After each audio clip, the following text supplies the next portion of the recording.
ଆପଣ ଯେତିକି ଝିଅ ମାନେ ଅଛନ୍ତି ଅବିବାହିତା ଛୋଟ ଛୋଟ ଝିଅ ମାନେ ଅଛନ୍ତି ବିବାହ କରିନାହାନ୍ତି ସେମାନେ କୁମାର ପୂର୍ଣ୍ଣିମା ଦିନ କେବେ ତାଙ୍କ ମାଙ୍କୁ ଅସମ୍ମାନ କରନ୍ତୁ ନାହିଁ, କେବେ ମାଙ୍କ ସହିତ ଯୁକ୍ତି ତର୍କ କରନ୍ତୁ ନାହିଁ, କେବେ ସେଦିନ ମାଙ୍କ ସହିତ କଥା କଟାକଟି କରନ୍ତୁ ନାହିଁ। କାହିଁକି?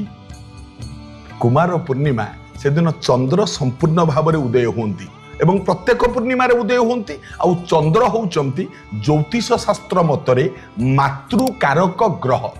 ସୂର୍ଯ୍ୟ ବା ରବି ସିଏ ହେଉଛନ୍ତି ଜ୍ୟୋତିଷ ଶାସ୍ତ୍ର ମତରେ ପିତୃକାରକ ଗ୍ରହ।